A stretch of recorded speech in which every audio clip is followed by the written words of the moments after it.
Vishnu fans Vishnu ഇത് full Vishnu അത് നല്ല സന്തോഷം തോന്നാറില്ലേ?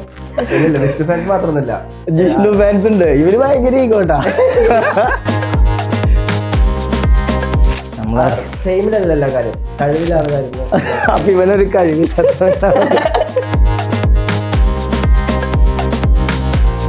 ഇപ്പൊ ഒരു ചെറിയ റോൾ ഒരു സിനിമയിൽ കൊടുത്തു കഴിഞ്ഞാൽ അത് ഇവൻ സന്തോഷത്തോടെ ചെയ്യില്ല. അവൻ നടൻ തന്നെ ആവണം. അങ്ങനെ ഒരു പ്രശ്നം കേട്ടോ. സിനിമയിലൊരു ഒരു നായകൻ അതാണ് കുറഞ്ഞൊന്നും ചെയ്യില്ല. അതുകൊണ്ടാണ് ഇപ്പോഴൊന്നും ചെയ്യാത്തത്. പക്ഷെ കോണ്ടാക്ട് ഉള്ളത് ആകെ പ്രിയാജി മാത്രമായിരുന്നു. അത് ഇടയ്ക്ക് മെസ്സേജ് അയക്കുമ്പോഴൊക്കെ പ്രിയാജി മാത്രം കോണ്ടാക്ട് ചെയ്തിട്ടോ. എനിക്ക് ഭയങ്കര കാര്യമാണ്, കാരണം എന്നെയും ഭയങ്കര കാര്യമാണ്. ഒരു 10-12 ആൾക്കാരെ വിളിച്ചു. സാർ ഫ്രീ ആണോ, 2 മിനിറ്റ് സംസാരിക്കാൻ? അപ്പോൾ അവരൊക്കെ ഞാൻ കുറച്ച് ബിസിയാണെന്ന് പറയുമ്പോൾ ഓക്കെ സാർ പറഞ്ഞിട്ട് ഒരു 10 ആൾ വിളിച്ചു. 11ാമത്തെ ആളെ വിളിച്ചപ്പോൾ ഹലോ സാർ ഒരു 2 മിനിറ്റ് സംസാരിക്കാൻ ഫ്രീ ആണോ, അവൈലബിൾ ആണോ ചോദിച്ചപ്പോൾ അയാൾ യെസ് പറഞ്ഞോളൂ. അയ്യോ ഒരു 2 മിനിറ്റ് ഞാൻ അങ്ങോട്ട് വിളിക്കാണ്ട് കട്ട് ചെയ്തു. നിങ്ങളായിട്ട് ഒരു ബന്ധമില്ലാത്ത പല കാര്യങ്ങളിലും നിങ്ങളുടെ പേര് വന്നു, നിങ്ങൾ അതിൽ ഇൻവോൾവ് ചെയ്തു എന്നുള്ള പല കേസുകളും ഇഷ്യൂസും നമ്മൾ കാണുകയുണ്ടായി. അപ്പോൾ ഇതുപോലത്തെ പ്രശ്നങ്ങൾ വന്നപ്പോൾ നിങ്ങൾ അതൊന്ന് പഠിച്ചൊരു ബിഗ് ലെസൺ എന്താ 3 പേരും? ഞങ്ങൾ പഠിച്ചതെന്താ വെച്ചാൽ നമ്മളുടെ കൂടെ ആരൊക്കെ ഉണ്ടാവും എന്നുള്ളത് അതൊന്ന് മനസ്സിലായി. നമ്മളറിയുന്ന ആൾക്കാരും നമ്മളെ വിട്ട് പോയിട്ടില്ല. പോയവർക്കൊക്കെ നമ്മളറിയാത്തത് കൊണ്ടായിരിക്കുമല്ലോ അവർ പോയിട്ടുണ്ടാവുക. അതുകൊണ്ട് നമ്മളെ വർക്ക് ലൈഫിനെ ബാധിച്ചു എന്നല്ലാതെ പേഴ്സണൽ ലൈഫിൽ നമുക്ക് കിട്ടിയൊരു എന്നുവെച്ചാൽ നമ്മളെ ബോണ്ട് കുറച്ചും കൂടി സ്ട്രോങ് ആയി.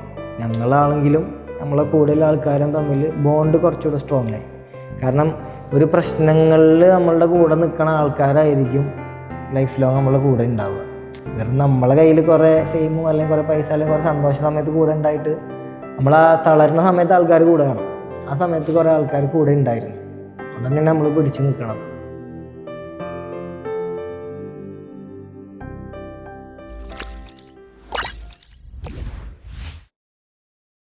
അടുത്തൊരു ക്വസ്റ്റ്യൻ ഉള്ള ഒരു കാര്യം ചോദിക്കട്ടെ. നിങ്ങളുടെ യൂട്യൂബ് വീഡിയോന്റെ അടിയിലൊക്കെ വിഷ്ണു ഇത് ഫുള്ള് വിഷ്ണു അത് കാണാൻ നല്ല സന്തോഷം തോന്നാറില്ലേ? ഞങ്ങൾക്ക് വലിയ സന്തോഷം തോന്നാറില്ല. ഇതിങ്ങനെ കാണുമ്പോൾ എല്ലാ വീഡിയോസും എടുത്തു നോക്കിയാൽ അങ്ങനെ തന്നെ ഫുള്ള് വിഷ്ണു ഫാൻസ് മാത്രമേ ഉള്ളൂ. അത് കാണുമ്പോൾ നിങ്ങൾക്ക് ഈഗോ അടിക്കും? ഇല്ല, കുഞ്ഞു പിള്ളേർ അങ്ങനെ പലതും പറയും, നമ്മളങ്ങനെ കാര്യമാക്കാറില്ല. ചെറിയ പിള്ളേരായിരിക്കുന്നേ. ഒന്നും തോന്നിയിട്ടില്ല? ഇവന് എഴുതാനും വായിക്കാനും വിഷ്ണു ഫാൻസ് മാത്രമൊന്നുമില്ല, ജിഷ്ണു ഫാൻസ് ഉണ്ട്. ഇവര് ഭയങ്കര ഈഗോട്ടാ. നല്ല ഈഗോണ്. ഈ കാണിക്കണമെന്നില്ല. ഇതിന് പുറത്തിറങ്ങിയാ ഇല്ല, ഞാൻ പറഞ്ഞുതരാം. നിങ്ങൾ ക്യാമറ നോക്കിയോ, ഇതിന് പുറത്തിറങ്ങി കഴിഞ്ഞാൽ വിഷ്ണു ഫാൻസ് മാത്രം പറഞ്ഞു ജിഷ്ണുവിനെ എന്താ പറയാ, എന്തായാലും പറയും. ആ ഉള്ളിൽ ഇതുണ്ടാവില്ലേ, എന്താ അവന് മാത്രം പറഞ്ഞിട്ട് കാര്യമില്ല. ശരിക്കും ഈഗോ ഉണ്ടായിരുന്നോ? അങ്ങനൊന്നുമില്ല. കാരണം നമ്മളറിയുന്ന ഒരു നമ്മളെ ഫെയിമിലല്ല കാര്യം, കഴിവിലാണ് കാര്യം. അപ്പൊ ഇവനൊരു കഴിവില്ലാത്ത കഴിവുകൊണ്ടാണ് വിഷ്ണുവിന് മാത്രം ഫാൻസ് കൂടുമ്പോ അല്ലേ? ഞാൻ അതുകൊണ്ട് തന്നെ ഞാൻ വേറൊരു പരിപാടി തുടങ്ങി. ഞാൻ എവിടെ പോയാലും എന്നോട് ഞാൻ പറഞ്ഞില്ലേ, നമ്മളിപ്പോൾ എവിടെ പോയി കഴിഞ്ഞാലും ഒരു ഫംഗ്ഷന് പോയി, ഇപ്പം എൻ്റെ കൂടെ പഠിച്ചവരും എൻ്റെ താഴെ പഠിച്ചവരും അതിന് ശേഷം പഠിച്ചവർക്കൊക്കെ കല്യാണം കഴിഞ്ഞ കുട്ടികളായി. അപ്പോൾ നമ്മൾ എന്ത് പരിപാടിക്ക് പോയി കഴിഞ്ഞാലും കല്യാണം കഴിക്കില്ല. ആദ്യത്തെ ചോദ്യം അത്. രണ്ടാമത്തത് ഒരു ഡാൻസ് ചെയ്യും. ഇതാണ് നമ്മളോട് എപ്പോഴും ചോദിക്കുന്നത്. അടുത്ത ക്വസ്റ്റ്യൻ എടുക്കണം കേട്ടോ. ചോദിച്ചോ. ഷെഫീഖ് ഒരു ഡാൻസർ മാത്രല്ലേ, ഒരു പാട്ടുകാരനും കൂടെ ആണല്ലേ? അങ്ങനെ പാട്ടുകാരൻ എന്ന് പറയാൻ സത്യം പറഞ്ഞാൽ എല്ലാത്തിൻ്റെ ഒരു അവിയലിപരമാണ്. എല്ലാം അങ്ങോട്ടും ഇങ്ങോട്ടും കുറച്ചായിട്ട്. ഷെഫീഖ് പാടും, നിങ്ങൾ പാടുപെട്ടു? അല്ല, ഇവര് പാടും. ഇവര് പാട്ട് രാവിലെ ആക്ച്വലി നമ്മള് ഡെയിലി റൂട്ടീനിലെ ഭാഗമായിട്ട് രാവിലെ ഇവര് ഇത് ചെയ്യും, സാധകം. 2 ആൾ ഒരുമിച്ചിരുന്നിട്ട് അത് കേട്ടോണ്ടാണ് പാട്ട് കഴിക്കുമ്പോഴാണ് എല്ലാവരും ഇവരൊക്കെ വീട്ടിലത്തെ ആൾക്കാർക്ക്. ഞങ്ങള് വീട്ടിലത്തെ ആൾക്കാർ മാത്രല്ല, അപ്പുറത്ത് ഇപ്പുറത്തുള്ളവരൊക്കെ. സാധകം ഡെയിലി ചെയ്യുന്നത് നല്ലതാണ്. സൗണ്ടിനൊക്കെ ഇച്ചിരി ഇമ്പ്രൂവ് ചെയ്യും. ഞങ്ങൾ ഒറ്റപ്പെട്ടുള്ളൊരു വീട് നോക്കുക, അപ്പുറത്ത് വീട്ടുകാരൊക്കെ എണീറ്റ് ഇവരെ പാട്ട് കേട്ടിട്ട്. അത് ചെറിയ പാട്ടൊന്നും പാടില്ല. അതാണ് മറ്റേ പാട്ട്, മറ്റേ എന്നെ കാണാതെ ആ സാധനങ്ങളൊക്കെയാണ് പാടുക. വലിയ സംഭവങ്ങളാ പാടല്ലേ? അതാണോ സാധകം ചെയ്യുന്നത്? അത് പ്രാക്ടീസ് അപ്പൊ ഇനി ഡാൻസ് വിട്ട് പാട്ടിലോട്ട് മാറാൻ നോക്കണോ? ഡാൻസ് വിട്ടിട്ടില്ല, ഡാൻസിന്റെ കൂടെ പാട്ടിലോട്ട് ഡാൻസിന്റെ മാറണം. കൂടെ പാടുന്നു. ഇല്ല, കുറച്ചാലത്തിന് ശേഷം മനസ്സിലായി അത് പറ്റില്ലാന്ന്, പറ്റില്ല, പാട്ട് പറ്റില്ലാന്ന്. സാധകം ചെയ്ത് പ്രാക്ടീസ് ചെയ്യുന്നു. പറ്റാൻ വേണ്ടിട്ടല്ലേ? ഉം. മറ്റേ വയനാടിന്റെ ദുരന്ത സമയത്ത് എന്തൊക്കെയോ ഒരു സോങ് ഒക്കെ ചെയ്തു. അത് ഞാൻ ആക്ച്വലി എഴുതിയത് എന്ന് വെച്ചാൽ വരികളും ഫുള്ള് എൻ്റെ വരികളല്ല, എന്താ വെച്ചാൽ വാർത്തകളാണ് ഞാൻ വരികളാക്കിയത്. ഇനി ടോട്ടലി എഴുതിയത് ഞാനാണ്. ആ വാർത്തകളില്ല. അന്ന് കുറേ സംഭവങ്ങൾ വന്നു. നമ്മുടെ ഒരു കപ്പിള് അവർക്ക് ഒരു കൊച്ചു കുഞ്ഞിന് അവർ മുലപ്പാൽ നൽകാൻ റെഡി ആയിരുന്നു. ആ സമയത്ത് അച്ഛനും മക്കൾ നഷ്ടപ്പെട്ട ആൾക്കാരെ ഏറ്റെടുക്കാനായിട്ട്, അച്ഛനമ്മനെ ഏറ്റെടുക്കാനായിട്ട് വേറെ ആൾക്കാർ വന്നു. അങ്ങനെ ഹെൽപ്പ് ചെയ്ത സംഭവങ്ങളുണ്ടല്ലോ, ആ ഒരു സാധനത്തിന് ഞാനൊന്ന് കോർത്തിണക്കി ഒരു പരിപാടി ആക്കിയിട്ട് ചെയ്തു നോക്കി. പിന്നെ എനിക്ക് ഞാൻ ആൾക്കാരെന്ത് പറയുന്നുള്ളത് കൂടുതൽ ഫോക്കസ് ചെയ്യാറില്ല. എനിക്ക് ചെയ്യാൻ പറ്റുന്ന കാര്യങ്ങൾ മറ്റുള്ളവരെ ബുദ്ധിമുട്ടിക്കാതെ ചെയ്യാന്നുള്ളതാണ്. അത്രേ ഞാൻ നോക്കാറുള്ളൂ. അപ്പം ഞാനത് ചെയ്തു. വീഡിയോയിലല്ലേ? ആ. യൂട്യൂബ് വീഡിയോസ് നോക്കുന്ന സമയത്ത് കണ്ടിരുന്നു അങ്ങനെ മൂവി റിവ്യൂസ് ഒക്കെ നിങ്ങൾ എല്ലാവരും കൂടെ ഒരുമിച്ചൊക്കെ ഇങ്ങനെ ഇടുന്നു. ആദ്യമൊക്കെ അത് ആ ചാനലിൽ പോയി. അത് ഈ ഹൗസ് ഓഫ് ഫെയേഴ്സിലും കണ്ടു വീഡിയോ യൂട്യൂബിൽ. ഇതിന്റെ തുടക്കത്തിൽ ഒരു 5 ചെയ്തിട്ടുണ്ടാവുള്ളൂ. കാരണം നമ്മൾ ആ പാറ്റേൺ മാറ്റി. അതിൽ നിങ്ങൾ കണ്ട മൂവീസിനെ പറ്റി പറഞ്ഞുകൊണ്ടിരിക്കുകയായിരുന്നില്ലേ? ആ സമയത്ത് അടി ഉണ്ടായിട്ടുണ്ടോ? ഈ ചിലപ്പോ ജിഷ്ണുവിന്റെ ഇഷ്ടമായിരിക്കില്ല വിഷ്ണുവിനുണ്ടാവുക, വിഷ്ണുവിന്റെ ആയിരിക്കില്ല ഷെഫീഖിന് ഉണ്ടാവുക. അതെന്താ വെച്ചാ ജിഷ്ണുവിന് ഒരു ഇഷ്ടമില്ല. കാരണം ജിഷ്ണു ടിക്കറ്റ് എടുത്ത് കഴിഞ്ഞാൽ കിടന്നുറങ്ങും. പിന്നെ സിനിമ കഴിഞ്ഞാൽ എഴുന്നേക്കും. എന്നിട്ട് വെടിവെക്കുമ്പോ ഇവൻ കിടന്നുറങ്ങുന്നുണ്ടോ? അല്ല, എന്നിട്ട് റിവ്യൂല് പറയുണ്ടാവും 1 time വാച്ചബിൾ. ഇതാണ് അവന്റെ സ്ഥിരം ഡയലോഗ്. മൂവി കാണില്ല, പക്ഷെ റിവ്യൂ പറയുക. ഇവൻ എല്ലാ സിനിമക്ക് വന്നാലും കിടന്നുറങ്ങും. പക്ഷെ ഇവന്റെ ആഗ്രഹം എന്താ അറിയോ? എന്താണ് നിനക്ക് ആഗ്രഹം? എന്താണ് ആഗ്രഹം? സിനിമ. ഞാൻ ആക്ച്വലി ഡാൻസർ ആയതെന്ന് വെച്ച് കഴിഞ്ഞാൽ അതിനൊക്കെ മുന്നേ എനിക്കൊരു ആക്ടർ ആവാനാണ് ആഗ്രഹം. അതിന് വേണ്ടിയിട്ട് എന്തെങ്കിലും കഴിവ് വേണമല്ലോ. പണ്ടൊക്കെ വെച്ചിട്ട് ആക്ടർ ആവണമെങ്കിൽ എന്തെങ്കിലും കഴിവ് വേണം, ചിലപ്പോൾ എന്തെങ്കിലുമൊക്കെ വേണം. അപ്പൊ അതിന് ഡാൻസ് ആയിരിക്കും. കുഞ്ചാക്കോ ബോബനൊക്കെ ഡാൻസ് കളിക്കുമ്പോൾ അന്നത്തെ കാലത്ത് അപ്പൊ ഡാൻസർ ആവണം. എന്നിട്ടാണ് ഡാൻസ് പഠിക്കാനൊക്കെ പോയത് 6-7 ആക്ച്വലി ആക്ടർ ആവാനാവുന്നു ഇതിലേക്ക്. പിന്നെ വന്ന് എങ്ങനെയൊക്കെ റിയാലിറ്റി ഷോയിൽ കയറി അങ്ങനെ ഡാൻസ് ഫീൽഡായിട്ട് അങ്ങനെ വന്നു. പക്ഷെ ഒരു പേഴ്സണലി നല്ല കഴിവുള്ള ഒരു വ്യക്തിയാണ് ആക്ച്വലി. ഒരു സിറ്റുവേഷൻ കൊടുത്തു കഴിഞ്ഞാൽ അടിപൊളിയായിട്ട് ചെയ്യും. അപ്പൊ ആരെങ്കിലും ഒരു സിറ്റുവേഷൻ കൊടുക്കണേ, എന്നിട്ട് വേണം ഇതിപ്പോ ഒരു ചെറിയ റോൾ ഒരു സിനിമയിൽ കൊടുത്തു കഴിഞ്ഞാൽ അത് ഇവൻ സന്തോഷത്തോടെ ചെയ്യില്ല. അവൻ നടൻ തന്നെ ആവണം. അങ്ങനെ ഒരു പ്രശ്നം കേട്ടോ. സിനിമയിലൊരു ഒരു നായകൻ അതാണ് ഒന്നും ചെയ്യില്ല. അതുകൊണ്ടാണ് ഇപ്പോഴൊന്നും ചെയ്യാത്തത്. ചാൻസ് വന്നിട്ടുണ്ടോ മൂവീസിൽ? ചെറുതൊക്കെ വന്നിരുന്നു, അത് ചെയ്യില്ല. കിട്ടിയ ചാൻസ് ചെയ്തില്ല. അത് ഡിഫറൻസ് കഴിഞ്ഞിട്ട് ഒരു ഇത് വന്നിട്ടുണ്ടായിരുന്നു, എനിക്ക് ഓർമ്മയില്ല. അത് അവിടുത്തെ ഡയറക്ടർ വിളിച്ചിട്ട് നമ്പർ കൊടുത്താ. അപ്പൊ ഇങ്ങനെയാണ് ഒരു ചെറിയൊരു സാധനം. അപ്പൊ ഞാൻ വിചാരിച്ചു ഡിഫറൻസ് കഴിഞ്ഞ വരുമല്ലോ കുറച്ച് പേര്. കാരണം ഡിഫറൻസ് ആ ടൈമിലൊക്കെ കഴിഞ്ഞാൽ ഭയങ്കര ഹൈപ്പ് ഉണ്ടായിരുന്നു. അപ്പൊ എനിക്കല്ല, ബാക്കി ഡിഫറൻസ് കഴിഞ്ഞാൽ നല്ല അറിയണ ഒരു റിയാലിറ്റി ഷോ ആയിരുന്നു മലയാളത്തില് ഡിഫറൻസ് പറഞ്ഞു കഴിഞ്ഞാൽ. അപ്പൊ ഞാൻ വിചാരിച്ചു ഇനി നല്ലത് വരുന്നു. 1 മാസം കഴിഞ്ഞു, നല്ലത് വരും. 2 മാസം കഴിഞ്ഞു, നല്ലത് വരും. എവിടെ പിന്നെ പറഞ്ഞു ഫേസ് പോയി കഴിഞ്ഞാൽ കഴിഞ്ഞല്ലോ. പിന്നെ അടുത്ത സാധനങ്ങളൊന്നും അങ്ങനെ റിഗ്രറ്റ് ഉണ്ടോ അന്ന് ആ അവസരം ചെയ്യാൻ പറ്റാത്തതില്? ഇല്ലില്ല. ഞാൻ എന്നിട്ട് ഓഡീഷൻസ് ഇതിങ്ങനെ പോണെങ്കിൽ മമ്മൂട്ടിയുടെ എന്തോ ഇന്റർവ്യൂ കണ്ടു. കാരണം മമ്മൂട്ടി ഇപ്പോഴും ചാൻസ് വയ്ക്കുന്നില്ലേ. അപ്പൊ അതിലൊരു മോട്ടിവേഷൻ എന്തോ കിട്ടിയപ്പോ ഞാൻ വീണ്ടും ഓഡീഷനൊക്കെ പോയി. ചാൻസ് ഇല്ലേ, എന്നിട്ടാണ് ഇവൻ ചാൻസ് കിട്ടിക്കഴിഞ്ഞാൽ ചെയ്യാത്തത്. അല്ല അത് വേറെ, അങ്ങനല്ല. അല്ല, ഏത് മൂവിക്ക് ഫസ്റ്റ് ആ ചാൻസ് കിട്ടിയത്? ഞാൻ ചെറിയൊരു മൂവി ചെയ്തിട്ടുണ്ട്, ലവ് എഫ് എന്ന് പറഞ്ഞൊരു മൂവി ചെയ്തിട്ടുണ്ട്. ചെറിയൊരു കഥാപാത്രം. ഞങ്ങളൊന്നും അതിലില്ല. ഞങ്ങൾ കണ്ടിട്ടില്ല. അല്ല, ഇവൻ കാണിച്ചത് അങ്ങനെ കാണിച്ചാലോ, അങ്ങനെയാണെങ്കിൽ കാണാം. അതല്ല, അത്യാവശ്യം എടുത്തിട്ട് കട്ട് ചെയ്ത് കളയാം. അതായത് മറ്റേ ബാക്കിലൊക്കെ നിർത്തിയിട്ട് അതേ കാണുന്നത് ഞാനാണെന്ന് പറയുന്ന പോലെ അല്ലേ? അതുപോലെ 100 ഓടൂലേ പാർട്ടി പ്രകടനത്തിന്റെ ഇടയിൽ. അങ്ങനെയൊക്കെ ശരിക്കും ഒരു നായകനാവാൻ അവസരം കിട്ടിക്കഴിഞ്ഞാൽ ആരായിരിക്കും നായികയായിട്ട് വേണ്ടത്? നായികയോ? നായിക ഇല്ലാത്ത പടം ചെയ്യാനാണ് ആഗ്രഹം. ടഫ് പടം. അതെന്താ? അത് റൊമാൻറ്റിക് സീൻ ഒന്നും ഇഷ്ടമല്ല? ഞാൻ പറഞ്ഞില്ലേ, ഞാൻ ചെയ്ത റിയാലിറ്റി ഷോയിൽ ഞാൻ ചെയ്ത ഡാൻസില് റൊമാൻറ്റിക് ആയിട്ട് പെയർ ആയിട്ട് എനിക്ക് റൗണ്ട് വരും. ഞാൻ വേണ്ടെന്ന് പറഞ്ഞു. കാരണം എനിക്ക് പറ്റാത്തൊരു സാധനമാണ് റൊമാൻറ്റിക് അല്ലേ? ഡിമാൻഡ് പോട്ടാ. അത് അയ്യോ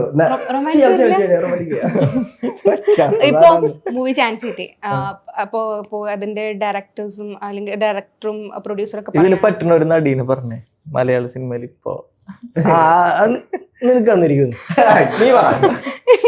അവരെ എനിക്കുള്ളതൊക്കെ നിന്റെ കുറച്ച് പൈസ ഉണ്ട്, ഇപ്പൊ നീ ഒരു സിനിമ എടുക്കാന്ന് വെച്ചോ, ഞാൻ നായകനാക്കി പ്രൊഡ്യൂസ് ചെയ്യാൻ ഇവനെ നായകനാക്കി ഒരു നായകനെ കൊണ്ടുവരണം. ആരെ കൊണ്ടുവരും? ഇവനെ പറ്റിയത് ആരെങ്കിലും പറയണേ. ആ നായകനല്ലേ? എവിടുന്ന് വേണം? ഇന്ത്യന്ന് വിടുന്നു. അവിടുത്തെ നായകനൊന്നും എനിക്ക് അറിഞ്ഞൂടാ. Hollywood, Mollywood, Hollywood. നിനക്കില്ലേ? ബോളിവുഡ്. നിനക്ക് ഞാന് തമന്നേനെ തരാം. ഇഷ്ടയില്ല? കുറച്ചും കൂടെ എങ്ങ് വേണോ? വേണ്ട ധാരാളം. അല്ല, നിനക്ക് അങ്ങനെ ഒരു ചൂസ് ചെയ്യാനൊരു അവസരം കിട്ടിക്കഴിഞ്ഞാൽ? എനിക്ക് ആദ്യം ഇതൊന്ന് കേറാനാണ് ഞാൻ ആലോചിക്കുന്നത്. പിന്നെ അതിന് എന്ത് കഥാപാത്രം കിട്ടിയാലും. ശരിക്കും ഇവനെ മറ്റേ നാഗചേച്ചി കൊടുത്ത അടിപൊളിയായിരിക്കും. നാഗചേച്ചിയുടെ മനസ്സിലായ എറിയും, വാരി എറിയും എന്ന് പറയില്ലേ? നിനക്കൊരു കഴിവുണ്ടോ? നിനക്ക് വല്ല കഴിവുണ്ടോ? ആദ്യം നമുക്ക് കിട്ടുന്ന നല്ലൊരു കഥാപാത്രം ചെയ്യാം. അത് നായകനായിട്ട് ഏത് ചാൻസ് ആയാലും പ്രശ്നമില്ല, നായകനായിട്ട്. അത് ഞങ്ങള് വെറുതെ ഫ്രണ്ട്സിന്റെ ഇടയിൽ പറയണ കാര്യമാക്കണം. ശരിക്കും ഇങ്ങനെ നിങ്ങൾക്ക് വല്ല ചാൻസ് വന്നിട്ടുണ്ടോ? മൂവീസ് ചെയ്യാൻ അവസരം വന്നിട്ടുണ്ടോ? മൂവി കൊറിയോസ് അങ്ങനെ കൊറിയോഗ്രാഫി അല്ലാണ്ട്? എനിക്ക് ആക്ച്വലി ഞാൻ ഇവർ രണ്ടുപേരും അഭിനയിക്കും. ഇവർ നല്ലോണം അഭിനയിക്കും, അവന് അഭിനയിക്കും, ഞാൻ അഭിനയിക്കില്ല. എനിക്ക് ഇത് പരിപാടി അറിയില്ലായിരുന്നു. എനിക്ക് ആക്ച്വലി നല്ല 1-2 സംഭവങ്ങൾ വന്നു, അത് ഞാൻ അറിയില്ലെന്ന് പറഞ്ഞു അവരുടെ അടുത്ത്. എനിക്ക് അഭിനയിക്കാൻ അറിയില്ലെന്ന് പറഞ്ഞു. എന്നിട്ട് ഞാൻ ഡാൻസ് ചെയ്യുന്ന ആളാണ് വേണ്ടത്. അപ്പോൾ അവരുടെ മനസ്സിൽ ക്യാരക്ടറിനുള്ള ആ സംഭവമാണ് എനിക്കുള്ളത്. അതുകൊണ്ടാണ് അവരെന്നെ അപ്രോച്ച് ചെയ്തത്. ഞാൻ ഇവരെ പ്രൊഫൈലൊക്കെ അയച്ചു കൊടുത്തിട്ടുണ്ട്, ആരെങ്കിലും രക്ഷപ്പെടുത്തി വെച്ചിട്ട്. ആ പരിപാടി ഇതായിട്ടില്ല, ഫിൽട്ടർ ചെയ്തുകൊണ്ടിരിക്കാനുള്ളൂ എന്ന് പറഞ്ഞു. അപ്പം അങ്ങനെ നടക്കുകയാണെങ്കിൽ ആരെങ്കിലും ഒരാൾ ഉണ്ടാവും. അതിപ്പോഴും നടക്കുന്നുണ്ടോ? ഞാൻ ഇപ്പോൾ അടുത്ത് റീസെന്റ് മെസ്സേജ് ചെയ്തിരുന്നു. അന്ന് എനിക്ക് അതൊരു റിഗ്രറ്റ് ആയിട്ട് തോന്നിയില്ല, പക്ഷെ ഇന്ന് തോന്നുന്നുണ്ട് ഓപ്പർച്യൂണിറ്റി ഗ്രാബ് ചെയ്യാത്തതിൽ. ഒന്നും കൂടെ ഞാൻ ഇപ്പൊ റെഡിയാണ്, അപ്പയ്ക്ക് ഓക്കെ അല്ല ഇപ്പൊ എനിക്ക് ഓക്കെ എന്ന് പറയായിരുന്നോ? നമ്മുടെ ഒരു ഫ്രണ്ടിന്റെ ഒരു മീൻസ് ഞങ്ങളൊരു മൂവി ആക്ച്വലി കടകൻ എന്ന് പറഞ്ഞ മൂവി, അതിലൊരു സോങ്ങിനകത്ത് വരുന്ന ഒരു പോർഷൻ നമ്മൾ കൊറിയോഗ്രാഫി ചെയ്തിട്ടുണ്ടായി. പിന്നെ അതിന്റെ ഇൻഹൗസ് ടീമായിട്ട് വർക്ക് ചെയ്തിട്ടുണ്ടായി. ഇപ്പൊ അതിന്റെ തന്നെ ഒരു മൂവിയുടെ പൂജ കഴിഞ്ഞിട്ടുണ്ട്. അതിൽ ആക്ച്വലി എല്ലാവർക്കും ഒരു ക്യാരക്ടർ പരിപാടി ഉണ്ട്. അത് ഇന്ന് സ്റ്റാർട്ട് ചെയ്യുന്നുള്ളത് കൺഫേം ആയിട്ടില്ല. ഈ പ്രസന്ന മാസ്റ്റർ ഒക്കെ ആയിട്ട് കോണ്ടാക്ട് ഉണ്ട് എപ്പോഴും? എൻ്റെ ഒരു നല്ല സ്വഭാവം പറയുന്നില്ല, പൊട്ട സ്വഭാവമാണ്. ഞാൻ കോണ്ടാക്ട് ഒരാളുടെ വെക്കാറില്ല. ഞാൻ ചിലപ്പോ ഞാൻ ഇവിടുന്ന് ചിലപ്പോ ഞങ്ങളെല്ലാരും ഷിഫ്റ്റ് ചെയ്ത് കഴിഞ്ഞാൽ, ഞാൻ പോയി കഴിഞ്ഞ് കഴിഞ്ഞാൽ പിന്നെ ഞങ്ങളായിട്ട് ഒരു കോണ്ടാക്ട് ഉണ്ടാവില്ല. വീട്ടിൽ പോയി കഴിഞ്ഞാൽ ഒരു വിളി ഉണ്ടാവില്ല. അത് കഴിവല്ല, എന്തായാലും പറയാ, കഴിവില്ലായ്മയാണ്. ഞാൻ കോണ്ടാക്ട് എല്ലാരും പറയാറുണ്ട്, എന്റെ വീട്ടുകാരും നാട്ടുകാരും കൂട്ടുകാരും എല്ലാരും പറയാറുണ്ട്. പക്ഷെ കോണ്ടാക്ട് ഉള്ളത് ആകെ പ്രിയാജി മാത്രമായിരുന്നു. അത് ഇടയ്ക്ക് മെസ്സേജ് അയക്കുമ്പോഴും ഒക്കെ പ്രിയാജി മാത്രം കോണ്ടാക്ട് ചെയ്തിട്ടോ? എനിക്ക് ഭയങ്കര കാര്യമാണ്, കാരണം എന്നെയും ഭയങ്കര കാര്യമാണ്, കുറെ ചിരിപ്പിച്ചിട്ടുണ്ട് ഞാൻ. അപ്പൊ അങ്ങനെ ഒരു ബന്ധമുണ്ട്. അത് മാത്രമല്ല, പിന്നെ ഞങ്ങളുടെ റിയാലിറ്റി ഷോ ആങ്കർ ആയിട്ടുള്ള എലിനെ പഠിക്കൽ, അത് നല്ല ഭയങ്കര ഫ്രണ്ട്ഷിപ്പ് ഇപ്പോഴും മെയിൻറ്റെയിൻ ചെയ്യുന്നുണ്ട്. എലിനെ പഠിക്കൽ. പക്ഷെ 2 വർഷമായി മെസ്സേജ് അയച്ചിട്ട്, പക്ഷെ ഇപ്പോഴും അതൊരു മനസ്സിലുണ്ട്. 2 വർഷം ഇങ്ങോട്ട് മെസ്സേജ് അയച്ചിട്ട് ഇവിടെ അയക്കാറുണ്ടോന്നുണ്ട്. ഇല്ല അതിന് കുറച്ച് ഇവൻ അയക്കില്ല, ഡിമാൻഡാ. അവരെക്കാളും ഡിമാൻഡാണ് ഇവര്. പ്രിയാജി വേണമെങ്കിൽ ഇങ്ങോട്ട് അയക്കട്ടെ. ക്യാരക്ടർ ആണല്ലോ. എന്റെ ക്യാരക്ടർ അങ്ങനെയാ. അത് നല്ലതായിരിക്കാം, പൊട്ടായിരിക്കാം. ചിലർക്ക് നല്ലതായിരിക്കാം, ചിലർക്ക് പൊട്ടായിരിക്കാം. അപ്പൊ നിങ്ങൾ എന്തെങ്കിലും പറഞ്ഞോ? അതല്ല, ഈ ഇപ്പൊ പറഞ്ഞു പ്രിയാജി ഭയങ്കര ഇഷ്ടമായിരുന്നു എന്ന് പറഞ്ഞില്ലേ? അപ്പൊ പ്രിയാജി ആയിക്കോട്ടെ, പ്രസന്ന മാസ്റ്റർ ആയിക്കോട്ടെ, ഇവരെല്ലാം ഒരു വല്ല ഉപദേശം തന്നിട്ടുണ്ടോ? എടാ മോനെ ഇങ്ങനെ ചെയ്യണം. ഉപദേശം പറഞ്ഞത് തന്നെയാ, നീ നല്ലൊരു ആക്ടർ ആവും. അതവരെല്ലാരോടും പറയണതാ. ഉപദേശം എന്ന് വെച്ച് കഴിഞ്ഞാൽ നിന്റെ ശരീരമൊക്കെ നോക്കണേന്ന് പറഞ്ഞിട്ടുണ്ടോ? ഞാൻ എപ്പോഴും ഏത് തരം ചാട്ടം മറിച്ചിലൊക്കെ ആയിരുന്നു, ഫ്ലിപ്സുകളും കാര്യങ്ങളൊക്കെ ആയിരുന്നു. അപ്പൊ ശരീരം നോക്കണമെന്ന് പറഞ്ഞു. അവർ ഉപദേശം തന്നത് അങ്ങനെ വില വെച്ചില്ല. അപ്പൊ അതിനുള്ള പണികളൊക്കെ കിട്ടി. കാലിന് ലിഗമെന്റ് ടയറുണ്ട്, കൈക്കും ലിഗമെന്റ് ടയറുണ്ട്. എനിക്കൊരു 4 വർഷമായി ഡിഫോൾട്ടൻസ് കഴിഞ്ഞ മുതലേ എന്റെ കാലും കൈയൊക്കെ പോയതാ. പക്ഷെ എന്നിട്ട് അത് വെച്ചിട്ട് ഞാൻ ഫ്ലിപ്സുകളൊക്കെ നിർത്തി ഡാൻസിലേക്ക് കടന്നു. മനസ്സിലായില്ലല്ലോ? മനസ്സിലായി. എല്ലാം മനസ്സിലായ പോലെ ഇരിക്കാം. അവന് മനസ്സിലായി. അതായത് ജിഷ്ണുവിന്റെ ഒരു പെർഫോമൻസ് കണ്ടപ്പോഴേ ആ ഒരു വീഡിയോയില് ജിഷ്ണുവിന്റെ അച്ഛന്റെ കണ്ണൊക്കെ നിറഞ്ഞൊരു വീഡിയോ ഞാൻ കണ്ടു. ഏതാ D4 ആണോ DKD ആണോ? ജി കേരളത്തിന്റെ ഒരു കണ്ണൊക്കെ ഇങ്ങനെ നിറഞ്ഞു നിൽക്കുന്ന ആ ഒരു ഇത് കണ്ടു. ആ ഒരു വീഡിയോ ഒരു കയറൊക്കെ ഇങ്ങനെ കുരുങ്ങി പോകുന്ന ആ ഒരു വീഡിയോയില്. അപ്പൊ ശരിക്ക് അച്ഛനാണോ ഏറ്റവും കൂടുതൽ സപ്പോർട്ട് ചെയ്യുന്നത് ഡാൻസിന് വേണ്ടിട്ട്? അച്ഛനാണ്. കാരണം അയ്യോ അത് വേറൊരു സ്റ്റോറിയാ. അതായത് അച്ഛനാണ് എനിക്ക് എപ്പോഴും എൻ്റെ ഒരു കോർ പോലെ, ശക്തി പോലെ. എല്ലാ കാര്യങ്ങളും എനിക്ക് സപ്പോർട്ട് ചെയ്യാനും. കാരണം ഞാനിപ്പോൾ എന്ത് ചെയ്യുന്നു, ഞാനിപ്പോൾ ഇങ്ങനെയാവണോ അങ്ങനെയാണോ ഒന്നുമില്ല, നിന്റെ ഇഷ്ടമാണ്, നീ ചെയ്താൽ മതി. ഇപ്പോഴും ചിലരുടെ വീട്ടിലൊക്കെ ഉണ്ടാവില്ലേ ജോലിക്ക് പോകണം, അത് പോകണം, ഇത് പോകണം എന്നൊക്കെ. മീൻസ് അത് നല്ലതാണ്, പക്ഷെ അത് പറഞ്ഞിട്ട് എല്ലാം ഇതാക്കിയിട്ടില്ല. ബുദ്ധിമുട്ടുകളും കാര്യങ്ങളും എല്ലാവരും വീട്ടിലുണ്ടാവും. എല്ലാവരും പേഴ്സണൽ കാര്യങ്ങൾ കുറേ ഉണ്ട്. എനിക്ക് പേഴ്സണൽ കാര്യങ്ങൾ, എൻ്റെ ഫാമിലി കാര്യങ്ങളൊന്നും പറയേണ്ട ഒരു ഇഷ്ടമല്ല എനിക്ക് ആ കാര്യങ്ങൾ. പക്ഷെ എൻ്റെ മെയിൻ സപ്പോർട്ട് അച്ഛനാണ്. അച്ഛൻ മാത്രമല്ല, അമ്മയും എല്ലാവരും ഉണ്ട്. കുറച്ചുകൂടി മെയിനായിട്ട് അച്ഛനാണ്. ഈ D4 പണ്ട് പോകുന്ന സമയത്തൊക്കെ മീൻസ് ഫിനാൻഷ്യൽ ഇഷ്യൂസ് ഒക്കെ കുറേ ഉണ്ടായിരുന്നില്ലേ? അജിത്തിന്റെ ഒക്കെ സ്റ്റോറി ഒക്കെ നമ്മളിങ്ങനെ കാണാറുണ്ടല്ലോ, ഭയങ്കര കഷ്ടപ്പെട്ട് ബുദ്ധിമുട്ടിയിട്ടൊക്കെ ആ ഒരു ഫ്ലോറിൽ ഓരോ പെർഫോമൻസിന് വേണ്ടിയിട്ട് എത്താറ്. അപ്പൊ അതുപോലെ ലൈഫിൽ ഉണ്ടായിട്ടുണ്ടോ? അതായത് D4 ഡാൻസ് വന്നത് ഞാൻ ഫിനാൻഷ്യലി പ്രശ്നമായപ്പോഴാണ് ഞാൻ വന്നത്. അതിന് മുന്നേ പ്രശ്നങ്ങളൊന്നും ഉണ്ടായിരുന്നില്ല. ഫിനാൻഷ്യലി പ്രശ്നം, അതായത് അച്ഛന് റിയൽ എസ്റ്റേറ്റ് ആയിരുന്നു.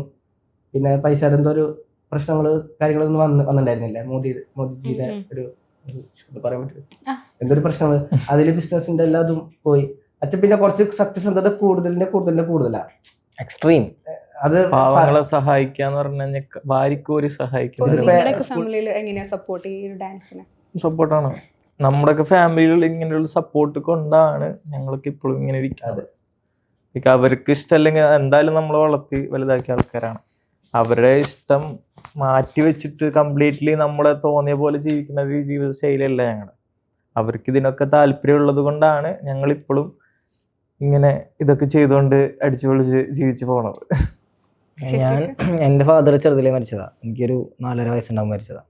അപ്പം അന്നോട്ട് ഉമ്മ ഇവർ രണ്ട് ഇക്കമാരും ഉമ്മയും ഇവർ 3 പേരും ഭയങ്കര സപ്പോർട്ടാണ് ഇന്ന് വരെ ഒരു കാര്യത്തിന് നോ പറഞ്ഞിട്ടില്ല. എന്ത് കാര്യങ്ങൾ നമ്മൾ പറഞ്ഞാലും. പിന്നെ ഞാൻ ഉണ്ടാക്കിയെടുത്തൊരു വിശ്വാസം, എന്നെ പറ്റി ആരെന്ത് പോയി പറഞ്ഞാലും ഞാൻ പറയുന്നത് വരെ അവർക്കത് ഓക്കെ അല്ല. ഞാൻ എന്ത് ചെയ്യുമെന്ന് പറഞ്ഞാലും ഞാൻ സമ്മതിക്കാതെ അവർക്കത് ഓക്കെ അല്ല. അത് ഞാൻ ഉണ്ടാക്കിയെടുത്താണ്. ആ ട്രസ്റ്റ് ഇപ്പോഴും ഉണ്ട്. ഞാൻ പറഞ്ഞില്ലേ ടീച്ചറാണ് ഞാൻ. ഇപ്പം ഞാൻ നാട്ടിലൊക്കെ ആണെങ്കിൽ പോലും ഞാൻ ഫുട്ബോൾ കുറേ കളിച്ച് ടീച്ചറായിട്ട് എന്തൊന്നും വർക്ക് ചെയ്യാണ്ട് ഞാൻ ഡാൻസ് ചെയ്ത് നടക്കുക എന്ന് പറയുമ്പോൾ നാട്ടിലെ ആൾക്കാർക്ക് മുമ്പിൽ നമ്മളൊരു എന്താ പറയുക നേരാവില്ല എന്നുള്ളൊരു സാധനമല്ലേ. അതാണ് പൊതുവേ ഉള്ളൊരു കൺസെപ്റ്റ് ആൾക്കാർ. അതായത് ഓർത്തഡോക്സ് പരിപാടി. പക്ഷെ ഇവർ നമ്മളിൽ ഇപ്പോഴും വിശ്വാസമാണ്. അതായത് എന്താണെന്ന് നിനക്ക് ഇഷ്ടം അത് ചെയ്യുക, അതിൽ കൂടെ എന്തെങ്കിലും ഏൺ ചെയ്യാൻ പറ്റുമോ ഏൺ ചെയ്യുക. ഇപ്പോഴും നമ്മൾ വിശ്വസിക്കണത് പഠിച്ചവന് ഓരോരുത്തർക്കും ഓരോ കഴിവ്, എല്ലാവർക്കും ചിലപ്പോൾ എല്ലാം കൊടുക്കണമെന്നില്ല. ചില സാധനങ്ങൾ കുറച്ച് ആൾക്കാർക്ക് അങ്ങനെ ആയിരിക്കും കൊടുത്തിട്ടുണ്ടാവുക. നമുക്ക് കിട്ടിയ കഴിവ് വെച്ച് നമ്മൾ ജീവിക്കാൻ പറ്റുകയെന്നുണ്ടെങ്കിൽ അതിനേക്കാൾ ഹാപ്പിനെസ് തന്നെ ഒരു പരിപാടി വേറെ ഇല്ല.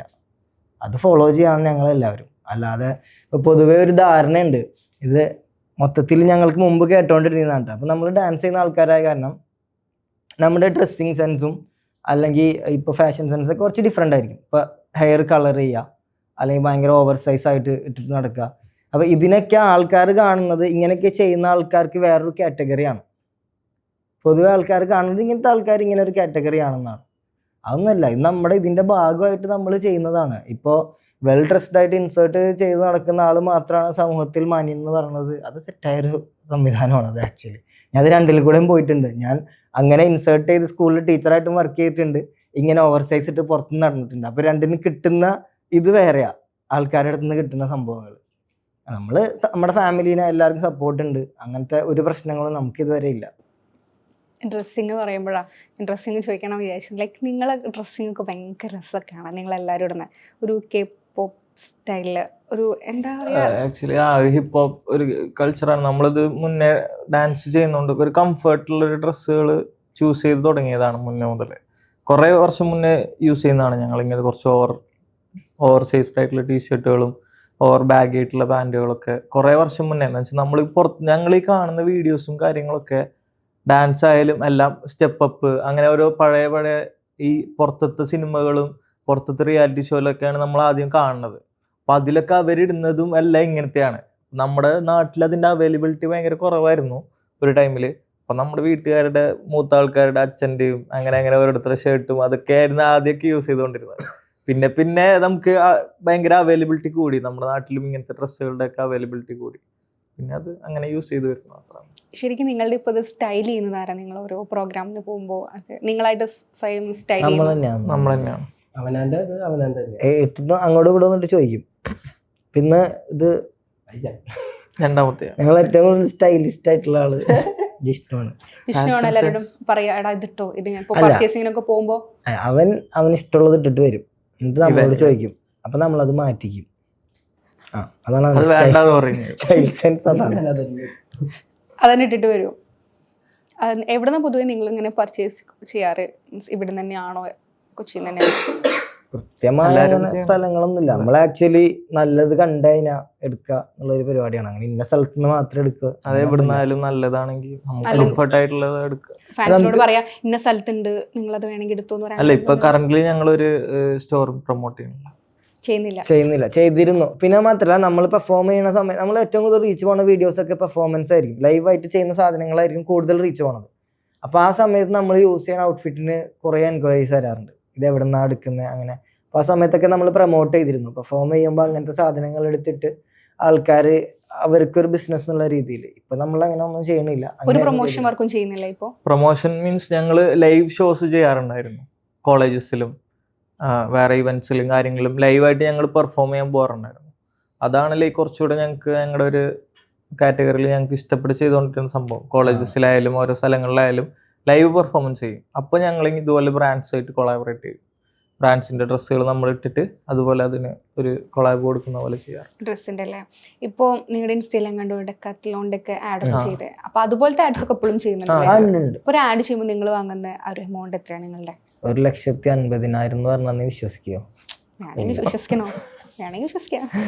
ഇല്ല, അതൊക്കെ എങ്ങനെയാ ഡിസ്ക്ലോസ് ചെയ്യാ? എങ്ങനെയാ? അത് ഡിപ്പെൻസ് അല്ലേ. അല്ല, ഇപ്പോ ചിലപ്പോ നിങ്ങളുടെ ഒരു എമൗണ്ട് ഓക്കെ ഉള്ള കുറെ ആൾക്കാരുണ്ടാവും, ചിലപ്പോൾ നിങ്ങൾ ഭയങ്കര എമൗണ്ട് വാങ്ങുമെന്ന് വിചാരിച്ച് ചോദിക്കാത്ത ആളുകളുണ്ടെങ്കിൽ. അത് actually depends on the work. ഈ ഒരു സാധനം ഉണ്ട്. ഇത് ആക്ച്വലി നമ്മള് ക്രൂ ആയ കാരണം ലൈക്ക് ഞങ്ങൾക്ക് കുറേ പേയ്മെന്റ് തരേണ്ടി വരും. അതിനും ഭേദം ഒരു ഒറ്റയ്ക്കുള്ള ഒരാളെ വിളിച്ചാൽ മതിയില്ലേ, അങ്ങനെ സംഭവങ്ങൾ. നമ്മൾ ഒരു വർക്കിന് എന്താണോ വർത്താവുന്നത് അതേ നമ്മൾ ചോദിക്കുള്ളൂ. അല്ലാതെ നമ്മൾ ഇത്ര ആൾക്കാർ വരും ഇതാണ് അങ്ങനെയൊന്നുമില്ല. എന്നാലിപ്പോ ഞങ്ങളുടെ ഒരു സ്റ്റാർട്ടിങ് ഇത്രയും അങ്ങനെയൊന്നുമില്ല. ഏതൊരു വർക്കിനും ഒരു അല്ല, സ്റ്റാർട്ടിംഗ് അതൊരു മിനിമം സ്റ്റാർട്ടിങ് ഒരു എമൗണ്ട് അത് സോഷ്യൽ മീഡിയയിൽ മൊത്തത്തിലുണ്ട്. ലൈക്ക് നമ്മളിന്ന് മാത്രമല്ല, എല്ലാ ഇൻഫ്ലുവൻസേഴ്സിനും ഒരു മിനിമം എമൗണ്ട് ഉണ്ട്. അതാണ് എല്ലാവർക്കും കൊടുക്കുന്നത്. അപ്പോൾ അതിൽ പിന്നെ നമ്മുടെ വർക്കിനനുസരിച്ച് അതിനുള്ള രീതിയിലുള്ള ചേഞ്ചസ് ഉണ്ടാവും, ഏറ്റക്കുറച്ചിലുകൾ. യൂട്യൂബിലേ നിങ്ങൾ ട്യൂട്ടോറിയൽ അല്ലടാ ഇത് എന്ന് പറഞ്ഞൊരു സംഭവം ഉണ്ടായിരുന്നില്ലേ? നെക്സ്റ്റ് എപ്പിസോഡ് ഇനി എന്നാ? കുറേ ആയിട്ട് കാണുന്നില്ല. ആക്ച്വലി നമ്മൾ ആൾക്കാർക്ക് ഏറ്റവും സിമ്പിളായിട്ട് ഒരു മൂവ്മെൻറ്റ്, ഏതെങ്കിലും ഒരു സ്റ്റൈലിലെ ഒരു മൂവ്മെൻ്റ് എടുത്ത് അത് മാത്രം അതിൻ്റെ കുറച്ച് വേരിയേഷൻസ് ചെയ്ത് അത് മാത്രം ഫോക്കസ് ചെയ്ത് അങ്ങനെ ചെയ്യാനുള്ള പ്ലാൻ ആയിരുന്നു. പക്ഷെ നമുക്ക് വർക്ക് വരുമ്പോൾ പ്രശ്നം എന്ന് വെച്ചാൽ ഇപ്പം നമ്മൾ അന്ന് കുറേ ആൾക്കാരുണ്ട് ആ സമയത്ത്. ഇപ്പം നമ്മൾ 3 പേരായിട്ട് ചുരുങ്ങി. ഇപ്പം നമ്മൾ 3 പേര് കൂടി എല്ലാം ചെയ്യണം. അപ്പോൾ കൊറിയോഗ്രാഫിയൊക്കെ വന്നു കഴിഞ്ഞാൽ നമ്മൾ അങ്ങോട്ട് പോയി കഴിഞ്ഞാൽ ഇവിടെ ഒന്നും ചെയ്യാൻ പറ്റില്ല, സമയം കിട്ടില്ല. ടൈം മാനേജ്മെൻറ്റിൻ്റെ ഒരു പ്രശ്നമാണ്. അത് നമ്മുടെ മിസ്റ്റേക്ക് കൂടെയാണ്. പക്ഷേ അതും കൂടെ മാനേജ് ചെയ്ത് അതിനുള്ള പരിപാടികളാണ് നമ്മളിപ്പോൾ അടുത്ത് വരുന്നുണ്ടെന്ന് പറഞ്ഞത്, പ്ലാൻ ചെയ്യുന്നത്. ഓക്കെ. നിങ്ങളുടെ ഇടയിലേ ഭയങ്കര വിയേർഡായിട്ടുള്ള ഏതെങ്കിലും ഫണ്ണിയസ്റ്റ് മൊമെന്റ് ഉണ്ടോ? എന്ന് നിങ്ങൾ ഓർത്ത് എപ്പോൾ കൂടുമ്പോഴും അതങ്ങനെ ഓർത്ത് ചിരിക്കും? അയ്യോ ഉണ്ട്. ഇവൻ്റെ അതെന്താ വെച്ചാലേ, ഞങ്ങൾ ഈ ആർട്ടോസ്ഫിയർ തുടങ്ങുന്ന സമയത്ത് അയ്യോ നമ്മള് ആൾക്കാരെ പിച്ച് ചെയ്യണം. അതായത് നമ്മളുടെ പ്ലാൻ തന്നെ ഇവിടെ എനിക്ക് തോന്നുന്നു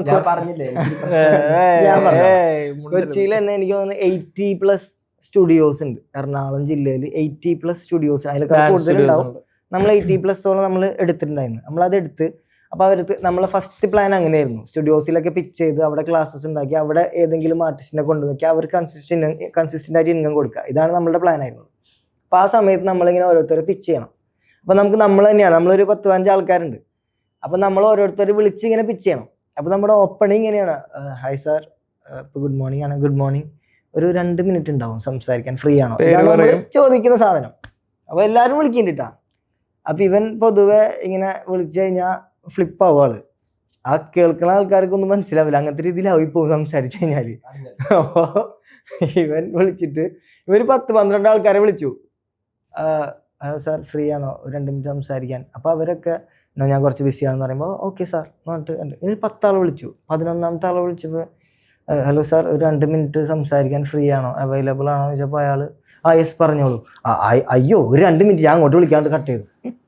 എന്താ പറയണ്ടെന്ന് തന്നെ ചെയ്തിട്ടേ അതിൽ ഫ്ലോ ആയി, അത് കട്ട് ചെയ്ത് വെച്ചു. ഇവൻ സംസാരിക്കാൻ പോയി കഴിഞ്ഞാൽ അങ്ങനെയാ. പിന്നെ ഇവന്റെ റിയാലിറ്റി ഷോയിലെ ഈ ഇതിൽ തന്നെയുണ്ട്, കേരളത്തില് ജഡ്ജിന് അല്ലെങ്കിൽ ജഡ്ജ് ചെയ്യുന്ന ആൾക്കാർക്ക് മനസ്സിലായി ഇവൻ എന്താ ചെയ്തതെന്ന്. അങ്ങനെ ഇവനൊരു മാർക്കൊക്കെ കൊടുത്ത് അവരിവന്റെ അടുത്ത് ചോദിച്ചു, ജിഷ്ണു അത് ചെയ്ത് അങ്ങനെ ആയിരുന്നല്ലേ എന്ന് ചോദിച്ചപ്പോൾ ഇവൻ എന്തോ ഒരു കുഞ്ഞു കാര്യം തിരുത്താണ്ടായിരുന്നുള്ളൂ, അത് തിരുത്തി മൊത്തം തിരുത്തി, കൊടുത്ത മാർക്കും കുറച്ച്.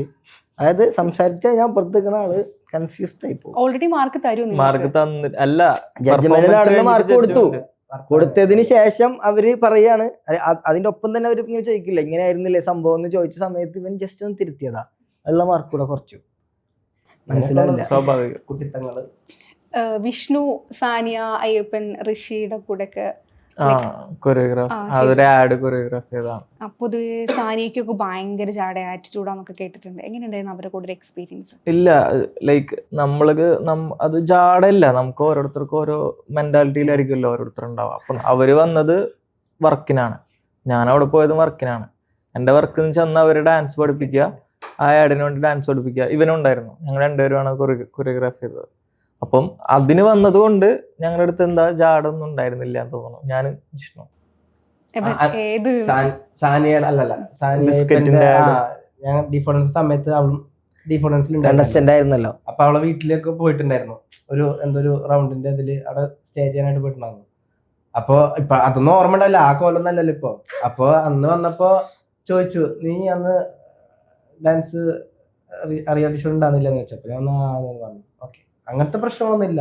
അതെ, അല്ല ഇതിപ്പോ ഞാൻ പറഞ്ഞാണ് മെയിൻ ആയിട്ടുള്ള സംഭവം എന്ന് വെച്ച് കഴിഞ്ഞാല് നമ്മള് പോയ വർക്ക് അവര് ഡാൻസ് പഠിപ്പിക്കുക എന്നുള്ളത്. അപ്പൊ അവര് നമ്മുടെ അടുത്ത് ജാടിട്ട് വന്നിട്ട് കാര്യമില്ലല്ലോ. എങ്ങനെയുണ്ടായിരുന്നു? ബുദ്ധിമുട്ടിയായിരുന്നോ? ലൈക്ക് അവർ ഭയങ്കര ഒരു ഡാൻസർ ആണല്ലോ. ഇല്ല, ആക്ച്വലി പറഞ്ഞു കഴിഞ്ഞാല് പെട്ടെന്ന് പഠിച്ചു ചെറിയ സ്റ്റെപ്പുകളേ ഉണ്ടായിരുന്നുള്ളൂ. ആഡ്സിലൊക്കെ കുറച്ച് സ്റ്റെപ്പുകളൊക്കെ അല്ലേ ഉണ്ടാവുള്ളൂ. പെട്ടെന്ന് അവിടെ തന്നെ വന്ന് ലൈവായിട്ട് പഠിച്ചിട്ട് ചെയ്തു. പ്രൊഫഷണൽസ് ആണ് എല്ലാവരും. അടിപൊളിയായിരുന്നു അല്ലേ? അടിപൊളിയായിരുന്നു. ഇപ്പൊ ഞാൻ നോക്കുമ്പോൾ നിങ്ങൾ ഏഷ്യാനെറ്റിലെ കുറെ പ്രോഗ്രാം ഒക്കെ കൊറിയോഗ്രാഫി ചെയ്തത് വിഷ്ണു ചെയ്തിട്ടുണ്ടല്ലോ. ആ സമയത്ത് എല്ലാവരും ഡാൻസേഴ്സ് ആണ്. അപ്പോൾ എനിക്ക് തോന്നുന്നത് നിങ്ങൾ ഈ നമ്മുടെ സണ്ണിവിന്റെ വൈഫ് അവരെയും അതുപോലെ അഭിഷേകിനെ ആയിരുന്നല്ലോ ചെയ്തിട്ടുണ്ടായിരുന്നത്. അപ്പൊ അവരൊക്കെ നല്ല കിടിലം ഡാൻസേഴ്സ് ആണല്ലോ. അപ്പോൾ ഈ ഡാൻസേഴ്സിനെ ഈ പറഞ്ഞ രണ്ടും നിങ്ങൾ ഒരേ കാറ്റഗറിയിൽ പെടുന്ന ആളുകൾ, ഒരു ഡാൻസറിനെ വേറൊരു ഡാൻസർ പഠിപ്പിക്കും. കൊറിയോഗ്രാഫ് എന്ന് പറയുമ്പോൾ ഡിഫറൻസ് വരും. എല്ലാ ഡാൻസേഴ്സിനും കൊറിയോഗ്രാഫർ ആവാൻ പറ്റില്ല, എല്ലാ കൊറിയോഗ്രാഫേഴ്സിനും നല്ലൊരു ഡാൻസർ ആവാനും പറ്റില്ല. അതൊരു ഡിഫറൻസ് ഉണ്ട്. ഇപ്പോൾ നന്നായിട്ട് പെർഫോം ചെയ്യുന്ന ഒരാൾക്ക് ചിലപ്പോൾ നന്നായിട്ട് കൊറിയോഗ്രാഫ് ചെയ്യാൻ പറ്റില്ല. അതൊരു ഡിഫറെൻറ്റ് കാറ്റഗറിയാണ്. ഞാൻ പറഞ്ഞ ഒരു കൊറിയോഗ്രാഫർ എന്ന് പറയുമ്പോൾ നമ്മളെല്ലാം അറിയണം. ഒരു പെർഫോമൻസിൻ്റെ A to Z അതിൽ യൂസ് ചെയ്യണ ലൈറ്റ് പോലും നമ്മളാണ് ഫിക്സ് ചെയ്യണത്. മനസ്സിലായോ? അപ്പം നമുക്ക് ആ ഒരു എക്സ്പീരിയൻസ് ഉള്ളതുകൊണ്ടാണ് ഞങ്ങൾ അവിടെ കൊറിയോഗ്രാഫേഴ്സ് ആയിട്ട് വന്നത്. നിങ്ങൾ ഇങ്ങോട്ട് വന്ന ഏഷ്യാനെറ്റിൽ നമ്മൾ ഡയറക്റ്റ് വിളിച്ചു. ഞാനത് കണ്ടു. അപ്പോൾ നിങ്ങളത് അവരെ പഠിപ്പിക്കുന്ന സമയത്ത് അവർ പറയാറുണ്ടോ, എടാ ഇങ്ങനെ വേണ്ടടാ, ഇതൊന്നും ഇങ്ങനെ മാറ്റി ചെയ്യാം, അങ്ങനെ ഉണ്ടോ പറഞ്ഞോ? അതെ, നമ്മള് ഭയങ്കര അങ്ങനെ ഇങ്ങനെ ഞങ്ങൾ പറഞ്ഞ പോലെ മാത്രം ചെയ്താൽ മതി, അങ്ങനെ ചെയ്യുന്ന അങ്ങനത്തെ ആൾക്കാരുണ്ട്. പക്ഷെ ഞങ്ങൾ ഭയങ്കര ഫാമിലി. ഇത് കഴിഞ്ഞ പിന്നെ കുറച്ചും കൂടി കമ്പനി ഭയങ്കരമായിട്ട് അവർക്കൊക്കെ സ്പേസ് കൊടുക്കുന്നുണ്ട് നമുക്ക് പറയാനായിട്ട്. സജഷൻസ് പറയണമെങ്കിൽ പറയാം. അല്ലാണ്ട് ഭയങ്കര ശാഠ്യത്തോടെ ഞങ്ങൾ തന്നെ ചെയ്യുന്ന ആൾക്കാരല്ലേ. രസമായിരുന്നു. 2 ടീമിന് ചെയ്തു, രഞ്ജിനി, അഭിഷേക്, പിന്നെ അഷിക അറിയോ? അഷിക, പ്രജിൻ പ്രതാപ് എന്ന് പറഞ്ഞിട്ട് കോഴിക്കോടുള്ള 2 പേര്. അഷികയുടെ ഒരു ഡാൻസ് ഞാൻ ശ്രദ്ധിച്ചിട്ടുണ്ട്, ലൈക്ക് ഇങ്ങനെ ഒരു ഹൈറ്റിലൊക്കെ കയറുന്ന അത് നിങ്ങൾ ചെയ്തതാണല്ലോ. അത് നിങ്ങളാണോ അതിന്റെ ഭയങ്കരമായിട്ട് വൈറലായ ഒരു വീഡിയോ നിങ്ങളുടെ ആയിരുന്നല്ലേ? അതൊക്കെ പ്രജിനാണ് ഒരു സജഷൻ പറഞ്ഞത്. പ്രജിന്റെ ഒരു സജഷൻ ആയിരുന്നു അത്, എങ്ങനെ ചെയ്താലോ എന്ന്. ഓക്കെ, അത് ചെയ്ത വർക്കൗട്ട് ആവണം, പറ്റുമോ എന്നൊക്കെ ചോദിച്ചു. കാരണം 2 മിനിറ്റ് എടുത്തിട്ട് കളിക്കണല്ലോ. അവരെ കൊണ്ട് പറ്റുന്നത് എന്താ അത് ചെയ്യിപ്പിച്ചു. അല്ലാണ്ട് ടഫ് എടുത്തിട്ട് അങ്ങനെയൊന്നും പറ്റില്ല. കൊണ്ട് പറ്റണത് അടിപൊളിയായിട്ട് ആളുകൾ അറിഞ്ഞ് അവർക്ക് പറ്റുന്നത് എന്താണോ അത് ചെയ്ത് കൊടുക്കുക. അങ്ങനെ ചെയ്താലേ നമുക്ക് നല്ലൊരു പെർഫോമൻസ് വരുള്ളൂ. നെഗറ്റീവ് കേട്ടിട്ടുണ്ടോ? ലൈക്ക് നിങ്ങളുടെ കൊറിയോഗ്രാഫി പോരാ, അപ്പൊ നിങ്ങൾ പറഞ്ഞ ഓരോ ലൈറ്റ് പോലും നിങ്ങളാണത് കറക്റ്റ് ചെയ്യേണ്ടത്. അത് എന്തായാലും അപ്പ് ആൻഡ് ഡൗൺസ് അല്ല ഫീൽഡിലുണ്ടാവുമല്ലോ. നമ്മളെന്നും നല്ല ഹിറ്റ് സിനിമകൾ മാത്രം തരുന്ന ഡയറക്ടേഴ്സ് ഉണ്ടാവില്ലല്ലോ. ഏതെങ്കിലും ഒരു പടം എന്തായാലും ചിലപ്പോൾ ഫ്ലോപ്പ് ആയേക്കാം. അതേപോലെ എല്ലാ പെർഫോമൻസും അങ്ങനെ ഭയങ്കര ഹിറ്റായിട്ടൊന്നുമില്ല. കുറേ നല്ല പെർഫോമൻസുകൾ കൊടുക്കാൻ പറ്റിയിട്ടുണ്ട് ദൈവം സഹായിച്ച്. അതിൻ്റെ പോലെ തന്നെ ചെറിയ ചെറിയ പോരായ്മകളും ചില സ്ഥലത്തുണ്ടായിട്ടുണ്ട്. അങ്ങനെ ഏറ്റവും വിഷമിച്ചൊരു കൊറിയോഗ്രാഫി ചെയ്തിട്ട് ചെയ്യണ്ടായിരുന്നില്ല അങ്ങനെ ഇതുവരെയായിട്ട് അങ്ങനെ എന്തോ ഉണ്ടായിട്ടില്ല. ഭാഗത്തിന് കിട്ടിയിട്ടില്ല. എന്നാ ഒന്നും ആരും നെഗറ്റീവ് പറഞ്ഞിട്ടില്ല. ഇല്ല, ഞങ്ങൾ എല്ലാരും ഞങ്ങളുടെ അതെ കൊറിയോഗ്രാഫി കൊറിയോഗ്രാഫിയുടെ maximum എല്ലാരും നല്ലത് തന്നെ ഇത്രയും കാലമായിട്ട് പറഞ്ഞിട്ടുള്ളൂ. പിന്നെ പിന്നെ പ്രൈസ് അതെ പ്രൈസ് അടിക്കും. അതെ. അപ്പൊ ആ പ്രൈസ് അടിച്ചു കൊടുക്കുമ്പോൾ നിങ്ങൾക്ക് എന്തെങ്കിലും ഇൻകം കിട്ടുമോ എക്സ്ട്രാ? അതൊന്നും അല്ലാണ്ട് കൊറിയോഗ്രാഫി ചെയ്യണത് ഇൻകത്തിനാണ്. അതല്ല, കൊറിയോഗ്രാഫിക്ക് Price ചെയ്യുന്നതിനാണോ അത് പ്രൈസ് അടിച്ച് അതിൽ വേറെ എക്സ്ട്രാ കിട്ടും, അങ്ങനെ വല്ലതും ഉണ്ടോ? ഇല്ല, അങ്ങനെ ചെയ്യണവരുണ്ടെന്ന് പറഞ്ഞില്ലേ. ഡിപ്പെൻസ് ആണ്. Depends on the work. വർക്കിനാണ് Yes. അവിടെ പേയ്മെന്റ് ഉള്ളൂ. അത് കഴിഞ്ഞിട്ട് അവർക്ക് ഡിസൈഡ് ചെയ്യാം വേണമെങ്കിൽ നിങ്ങൾ കൊടുക്കാം. കോളേജ് പ്രോഗ്രാംസിനൊക്കെ ഇതുപോലെ Choreography കൊറിയോഗ്രാഫി ചെയ്യുമ്പോൾ അപ്പോഴും പ്രൈസ് അവർക്ക് കിട്ടിയില്ലെങ്കിലും നിങ്ങളുടെ എമൗണ്ട് നിങ്ങൾക്ക് കറക്റ്റ് കിട്ടും കിട്ടില്ലേ? കിട്ടും. ഇതുവരെ അങ്ങനെ കിട്ടാതിരുന്നിട്ടില്ല കേട്ടോ പ്രൈസ്. ഞാൻ കണ്ടു റീസെന്റ് ഇപ്പൊ ഏതൊരു എഞ്ചിനീയറിംഗ് കോളേജിന് എന്തൊക്കെ രാജഗിരി നല്ല റീൽസ് ചെയ്യുമ്പോഴും ഏതെങ്കിലും ട്രെൻഡിങ് റീൽസ് ചെയ്യാത്തതിലൊരു റിഗ്രറ്റ് അടിച്ചിട്ടുണ്ടോ? ഇല്ല. എന്തിന് നമ്മൾ പാറ്റേൺ വെച്ച് നമ്മളെല്ലാവരും ചെയ്യണത് ചെയ്യാതെ ആ സോങ്സ് എല്ലാം ഇപ്പം നമ്മൾ എടുക്കും, പക്ഷെ ആ സ്റ്റെപ്സ് അങ്ങനെ നമ്മൾ കോപ്പി ചെയ്യില്ല. നമ്മൾ നമ്മുടേതായ രീതിക്കാണ് പരിപാടി ചെയ്യാറ്. അതുകൊണ്ട് തന്നെ ട്രെൻഡിങ്ങിൽ ഞങ്ങൾ അങ്ങനെ കൂടുതൽ ഫോക്കസ് ചെയ്യാറില്ല. ട്രെൻഡിങ് മ്യൂസിക് എടുക്കുമെന്ന് പറഞ്ഞില്ലേ, അങ്ങനെ ഇതിൽ എടുക്കാണ്ട് പോയിട്ട് അയ്യോ ഇത് നമുക്ക് എടുത്താൽ മതിയായിരുന്നു തോന്നിയിട്ടുണ്ടോ? അങ്ങനെയില്ല. അതെന്ന് വെച്ചാൽ നമുക്ക് ട്രെൻഡിങ് തന്നെ നമ്മൾ നോക്കിയിരിക്കാറില്ല. ആക്ച്വലി അങ്ങനെ ചെയ്യുന്നതാണ് നമുക്ക് റീച്ച് കിട്ടാനൊക്കെ ശരിക്കും പറഞ്ഞാൽ നല്ലത്. പക്ഷെ നമ്മൾ അങ്ങനെ നോക്കിയിരിക്കാറില്ല. നമുക്ക് ഏതാണോ നല്ലത് തോന്നുന്ന ആ സാധനം പിടിച്ച് അങ്ങനെ പോലാണ് പതിവ്. ട്രെൻഡിങ് റീൽസ് എടുത്തിട്ട് അതിന് നമ്മുടെ പാറ്റേൺ ആക്കിയിട്ട് നമ്മളത് കൊണ്ടുവരാനപ്പോൾ അതെ, അതിൽ മിസ്സായി കഴിഞ്ഞാൽ നമുക്ക് അങ്ങനെ. പക്ഷെ ട്രെൻഡിങ് റീൽസ് ചെയ്തിട്ടുണ്ട് കേട്ടോ. അത് 1-2 റീൽസുകളൊക്കെ അങ്ങനെ വന്നത് നമുക്ക് ഇഷ്ടപ്പെട്ടിട്ട് ചെയ്തിട്ടൊക്കെ ഉണ്ട്. ഓക്കെ, അതായത് പല പ്രശ്നങ്ങളിലൂടെ നിങ്ങളിപ്പോൾ കടന്നുപോയി. നിങ്ങളും അറിയാതെ ചെയ്ത പല പ്രശ്നങ്ങളിലും നിങ്ങളായിട്ട് ഒരു ബന്ധമില്ലാത്ത പല കാര്യങ്ങളിലും നിങ്ങളുടെ പേര് വന്നു, നിങ്ങൾ അതിൽ ഇൻവോൾവ് ചെയ്തു എന്നുള്ള പല ഇഷ്യൂസും നമ്മൾ കാണുകയുണ്ടായി. അപ്പോൾ ഇതുപോലത്തെ പ്രശ്നങ്ങൾ വന്നപ്പോൾ നിങ്ങൾ അതിന്ന് പഠിച്ചൊരു ബിഗ് ലെസൺ എന്താ? 3 പേരും. ഞങ്ങൾ പഠിച്ചത് എന്താ വെച്ചാൽ നമ്മളുടെ കൂടെ ആരൊക്കെ ഉണ്ടാവും എന്നുള്ളത് അതൊന്ന് മനസ്സിലായി. നമ്മളറിയുന്ന ആൾക്കാരും നമ്മളെ വിട്ട് പോയിട്ടില്ല. പോയവർക്കൊക്കെ നമ്മൾ അറിയാത്തത് കൊണ്ടായിരിക്കുമല്ലോ അവർ പോയിട്ടുണ്ടാവുക. അതുകൊണ്ട് നമ്മളെ വർക്ക് ലൈഫിനെ ബാധിച്ചു എന്നല്ലാതെ പേഴ്സണൽ ലൈഫിൽ നമുക്ക് കിട്ടിയൊരു എന്നുവെച്ചാൽ നമ്മളെ ബോണ്ട് കുറച്ചും കൂടി സ്ട്രോങ് ആയി. ഞങ്ങളാണെങ്കിലും നമ്മളെ കൂടുതൽ ആൾക്കാരും തമ്മിൽ ബോണ്ട് കുറച്ചുകൂടെ സ്ട്രോങ് ആയി. കാരണം ഒരു പ്രശ്നങ്ങളിൽ നമ്മളുടെ കൂടെ നിൽക്കുന്ന ആൾക്കാരായിരിക്കും ലൈഫ് ലോങ് നമ്മളെ കൂടെ ഉണ്ടാവുക. വെറും നമ്മളെ കയ്യിൽ കുറേ ഫെയിമും അല്ലെങ്കിൽ കുറേ പൈസ അല്ലെങ്കിൽ കുറേ സന്തോഷ സമയത്ത് കൂടെ ഉണ്ടായിട്ട് നമ്മൾ ആ തളരുന്ന സമയത്ത് ആൾക്കാർ കൂടെ കാണും. ആ സമയത്ത് കുറേ ആൾക്കാർ കൂടെ ഉണ്ടായിരുന്നു. അതുകൊണ്ട് തന്നെയാണ് നമ്മൾ പിടിച്ചു നിൽക്കണത്. എനിക്ക് എൻ്റെ പേഴ്സണൽ ഒപ്പീനിയൻ ആണ് അത്. ഇവർക്ക് വേറെ പറയാനൊന്നും എനിക്കറിയാം. അല്ല, ലൈക്ക് നമുക്ക് ഇപ്പൊ ഷഫീഖ് പറഞ്ഞ പോലെ തന്നെ അപ്പൊ നമ്മുടെ വീട്ടുകാരായാൽ പോലും ഇതിനെപ്പറ്റിയൊന്നും ചോദിച്ചു പോലും ഇല്ല. ലൈക്ക് എല്ലാവരും പല പ്രശ്നങ്ങൾ ഉണ്ടായപ്പോഴും നമ്മളറിയണവർ പോലും ഇതിനെപ്പറ്റി ചോദിച്ചു പോലും ഇല്ല. ലൈക്ക് ഇതെന്താ, ഇങ്ങനെയാണോ, അങ്ങനത്തെ ഒരു ചോദ്യം പോലും ഉണ്ടായിട്ടില്ല. അവർക്കറിയാം നമ്മളങ്ങനത്തെ ഒരാളല്ല, നമ്മളങ്ങനത്തെ ഒരു സംഭവത്തിലേക്ക് അങ്ങനെ കാണേ വേണ്ട എന്നുള്ള രീതിയിൽ അവരങ്ങനെ ചോദിച്ചു പോലും ഇല്ല. ഇത് ചില വ്യക്തികൾ വന്നതോടുകൂടി നിങ്ങളുടെ ആ ഒരു ഗ്യാങ്ങിന്റെ ഉണ്ടായിരുന്ന ആ ഒരു ഓളം പോയി, അങ്ങനെ തോന്നിയോ? അങ്ങനെയൊന്നുമില്ല. എനിക്ക് പേഴ്സണലി ഞാനിങ്ങനെ ആ സമയത്ത് ഞങ്ങൾ പൊതുവെ കുറച്ച് ആക്റ്റീവ് ആയിരുന്നില്ല.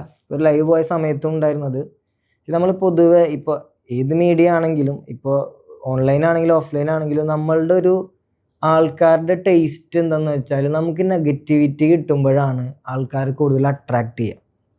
ഫോർ എക്സാമ്പിൾ ഒരു പത്രം എടുത്തു കഴിഞ്ഞാലും എന്തെങ്കിലും ദുരന്തമായിരിക്കും ഫസ്റ്റ് പേജിൽ വരുന്നത്. അപ്പോൾ വാർത്താ ചാനലാണെങ്കിൽ എന്ത് മീഡിയ ആണെങ്കിലും നെഗറ്റിവിറ്റിയാണ് ആൾക്കാരെ കൂടുതൽ അട്രാക്ട് ചെയ്യുക. അല്ലെങ്കിൽ പിന്നെ ഭയങ്കര മാസ്മരികമായിട്ടുള്ള എന്തെങ്കിലും പോസിറ്റിവിറ്റി ഉണ്ടായിരിക്കണം. അപ്പോൾ ആൾക്കാർ ഈ സാധനം സ്പ്രെഡ് ചെയ്തുകൊണ്ടിരിക്കുന്ന സമയത്ത് അല്ലെങ്കിൽ ഒരു നെഗറ്റിവിറ്റി സ്പ്രെഡ് ചെയ്യുമ്പോൾ ഏത് പ്രശ്നമായിക്കോട്ടെ, എൻ്റെ ലൈവിൽ ഞാൻ ഒരു കാര്യം ചോദിച്ചിട്ടുണ്ടായിരുന്നുള്ളൂ. നിങ്ങളിപ്പോൾ ഈ പറയുന്ന സംഭവം ശരിയല്ല എന്ന് നിങ്ങൾ അറിയുമ്പോൾ ഇതേ ഇൻട്രസ്റ്റോടു കൂടെ നിങ്ങളത് തിരുത്തുമോ? അത്ര മാത്രമേ ഞാൻ ചോദിച്ചിട്ടുള്ളൂ. നമ്മളറിയാതെ ഒരാളുടെ മേൽ ഇത് പഴി ചാരാൻ എളുപ്പമാണ്, ഈസി ആയിട്ട് പറയാം. പക്ഷെ അത് തിരുത്താനും കൂടെ മനസ്സ് കാണിക്കണം. അതാരും കാണിക്കുന്നു. ഇതുവരെയുള്ള നടന്ന പ്രശ്നങ്ങളൊന്നും ആരും കാണിച്ചിട്ടില്ല. ഇനിയിപ്പോൾ അങ്ങോട്ട് കാണിക്കാൻ പോകുന്നൊന്നും നമുക്കറിയില്ല. പിന്നെ ഇങ്ങനത്തെ കാര്യങ്ങൾ നമ്മൾ നമ്മുടെ ചാനലിൽ തന്നെ ഡീറ്റെയിൽ ആയിട്ടുള്ള പരിപാടികൾ എന്തായാലും നമ്മൾ കൊണ്ടുവരും.